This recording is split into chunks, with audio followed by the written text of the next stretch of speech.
स्वागत है आपका अपने चैनल माय हिंदी टीचर में। आज मैं आपको पढ़ाने जा रही हूँ पानी रे पानी पाठ 4 कक्षा 7 की हिंदी मल्हार पुस्तक से। यह पानी रे पानी पाठ किस पर आधारित है? पानी के महत्व, जल चक्र पर इस पाठ में प्रकाश डाला गया है। यह पाठ यह हमें बताने का प्रयास करता है कि पानी जीवन के लिए कितना जरूरी है। वैसे तो हम सभी जानते हैं कि पानी के बिना कुछ भी नहीं हो सकता। बिन पानी सब सून, पानी गए न उबरे मोती मानुष चून। पानी जीवन के लिए कितना जरूरी है, इसे हम कैसे बचा सकते हैं, कहानी में जल चक्र का वर्णन किया गया है। इसमें बताया गया है कि कैसे समुद्र से भाप बनकर पानी बरसता है, फिर वापस समुद्र में मिल जाता है। इस पाठ में बिना पानी के जीवन संभव नहीं, इसलिए हमें पानी को बचाना चाहिए, यह बताने का प्रयास किया गया है। और जल चक्र का वर्णन इसमें हम करेंगे ताकि पानी का समुद्र से बादल और फिर वर्षा के रूप में धरती पर वापस लौटना किस तरह की प्रक्रिया है, इसको भी जानेंगे। और सबसे बड़ी बात है, पानी का संरक्षण कैसे करें, इसकी आवश्यकता पर इस पाठ में जोर दिया गया है। पानी के बारिश के पानी को रोकना, तालाबों और झीलों को कैसे हम बचा सकते हैं, ये इस पाठ में हम सीखेंगे। और पानी की जब कमी होती है तो कैसे हालात हो जाते हैं, अकाल जैसे हालात बन जाते हैं बच्चों, और यह तबाही वाली स्थिति हो जाती है। ऐसे लगता है कि बिना पानी के कुछ भी संभव नहीं है, सब कुछ सूना है। तो चलिए बच्चों, इस पाठ को हम लोग पढ़ते हैं। पेंसिल निकाल लीजिए। अगर आपको कहीं कठिन लगेगा वहां पर अंडरलाइन करेंगे और आप कमेंट बॉक्स में मुझे लिखिएगा, मैं उसका उत्तर बता दूंगी। नहीं तो शब्दार्थ देखेंगे और मैं बताती चलूंगी जहां मुझे कठिन लगेगा। कहाँ से आता है हमारा पानी और फिर कहाँ चला जाता है हमारा पानी? हमने कभी इस बारे में कुछ सोचा है? सोचा तो नहीं होगा शायद, पर इस बारे में पढ़ा जरूर है। भूगोल की किताब पढ़ते समय जल चक्र जैसी बातें हमें बताई जाती हैं। एक सुंदर सा चित्र भी होता है इस पाठ के साथ। सूरज, समुद्र, बादल, हवा, धरती, फिर बरसात की बूंदें और लो फिर बहती हुई एक नदी, और उसके किनारे बसा तुम्हारा हमारा घर, गांव या शहर। चित्र के दूसरे भाग में यही नदी अपने चारों तरफ का पानी लेकर उसी समुद्र में मिलती दिखती है। चलिए चित्र भी देख लेते हैं बच्चों। देखिए यहाँ पर चित्र में कुछ तीर भी बने रहते हैं। समुद्र से उठी भाप बनकर पानी में बदलती है और फिर इन तीरों के सहारे जल की यात्रा एक तरफ से शुरू होकर समुद्र समुद्र में वापस मिल जाती है। जल चक्र पूरा हो जाता है। अब देखिए, आपको बताने का प्रयास किया गया कि कैसे समुद्र में पानी आता है, फिर भाप बनकर बादल में जाता है, फिर बादल बारिश बनकर बरसता है और फिर वापस वह धरती में आ जाता है और समुद्र में चला जाता है। ये देखिए, ये एक प्रक्रिया है जल चक्र की।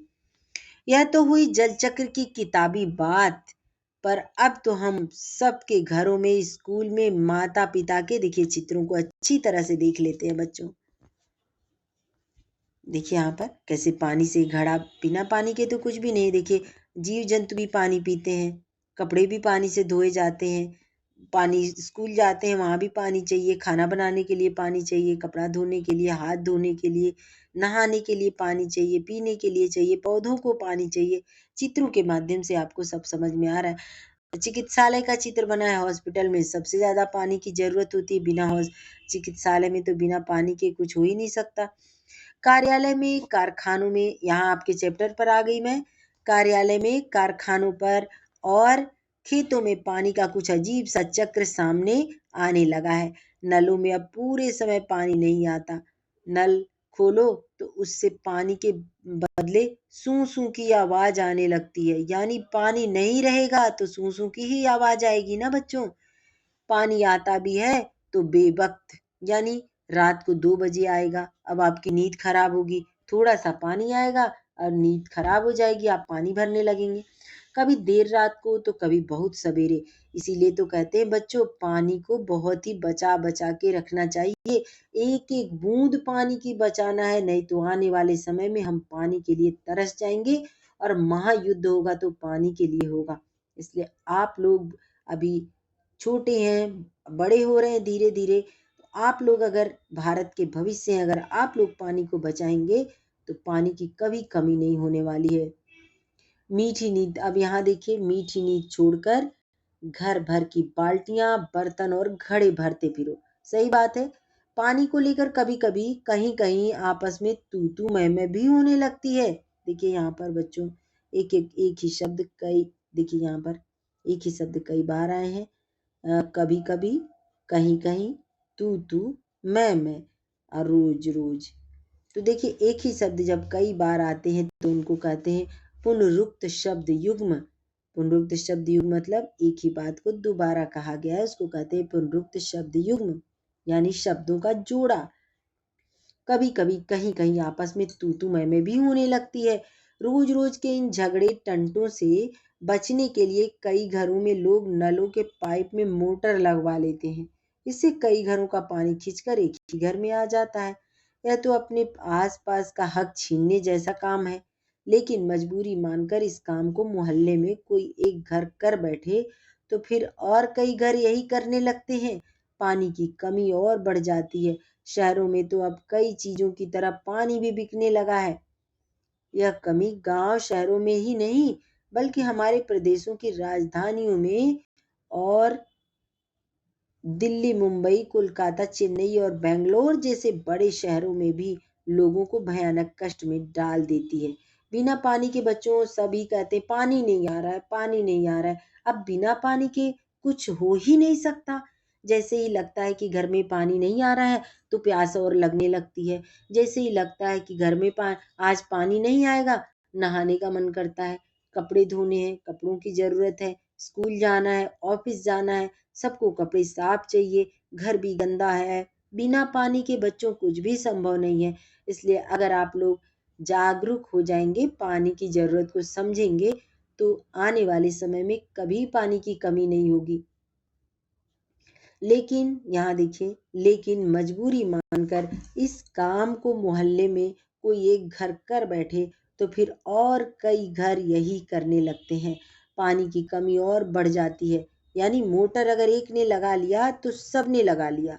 अब ज्यादातर लोग अगर मोटर लगाएंगे तो फिर परेशानी बढ़ेगी। देखिए, कमी शहरों में ही नहीं बल्कि हमारे प्रदेशों की राजधानियों में दिल्ली, मुंबई, कोलकाता, चेन्नई, बेंगलोर जैसे बड़े शहरों में भी लोगों को भयानक कष्ट में डाल देती है। देश के कई हिस्सों में तो अकाल जैसी हालत बन जाती है। यह तो हुई गर्मी के मौसम की बात।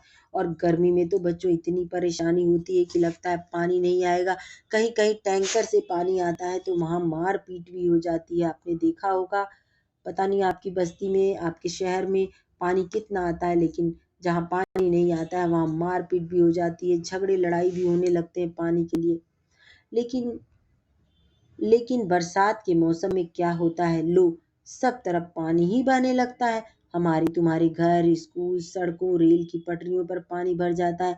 देश के कई भाग बाढ़ में डूब जाते हैं। यह बाढ़ न गांव को छोड़ती है और न मुंबई जैसे बड़े शहरों को। कुछ दिनों के लिए सब कुछ थम जाता है, और है सब कुछ थम जाता है, सब कुछ बह जाता है। देखिए यहाँ पे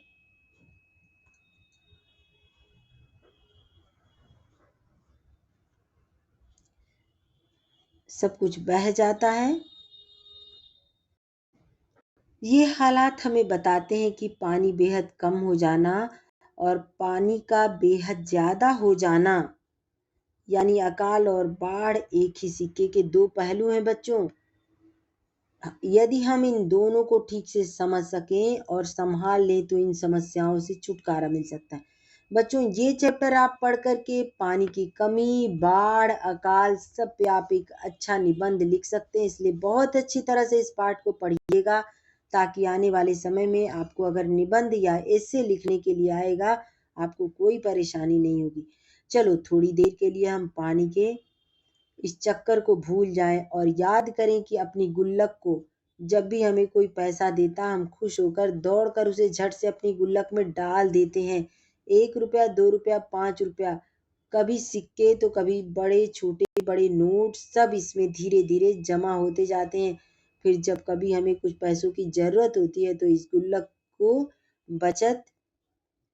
बचत का उपयोग कर लेते हैं। हमारी यह धरती भी इसी तरह खूब बड़ी गुल्लक है। बहुत आसानी से समझाने का प्रयास किया गया है अच्छे से। हमारी यह धरती भी खूब इसी तरह बड़ी गुल्लक है। मिट्टी की बनी इस विशाल गुल्लक में प्रकृति वर्षा के मौसम में खूब पानी बरसाती है। तब रुपयों से भी कई गुना कीमती इस वर्षा को हमें इस बड़ी गुल्लक में जमा कर लेना चाहिए।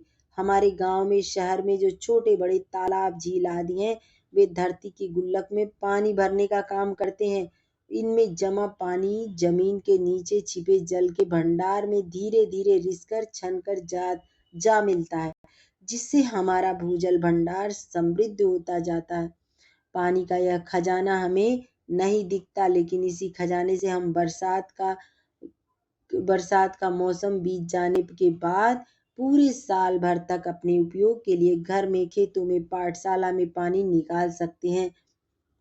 लेकिन एक दौर ऐसा भी आया जब हम लोग इसे छिपे खजाने का महत्व भूल गए और जमीन के लालच में हमने अपने तालाबों को कचरे से पाट कर, देखिए ये होता है, इसलिए सही बात है, अपने तालाबों को कचरे से पाट कर भर कर समतल बना दिया। देखते ही देखते इन पर तो कहीं मकान, कहीं बाजार, स्टेडियम और सिनेमा आदि खड़े हो गए।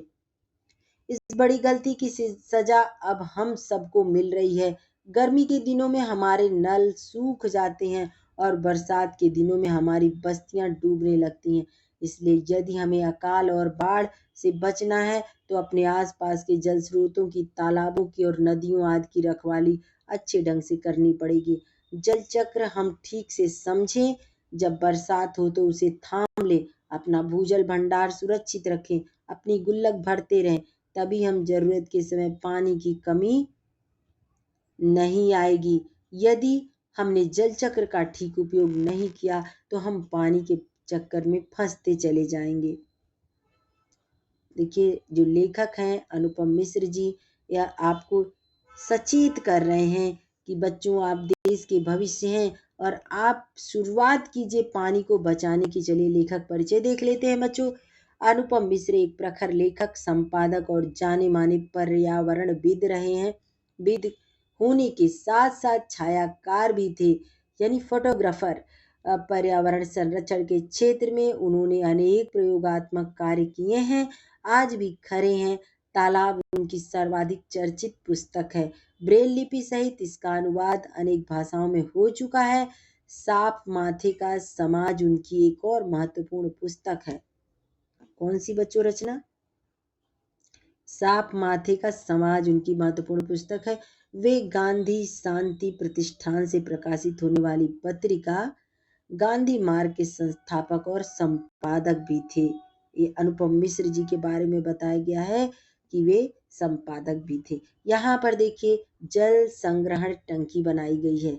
जल संग्रहण की टंकी बनाएंगे अगर आप लोग, रेन वाटर हार्वेस्टिंग का यूज अगर आप लोग करेंगे अपने अपने घरों में, तो पानी की आने वाले समय में कभी कोई परेशानी नहीं होगी।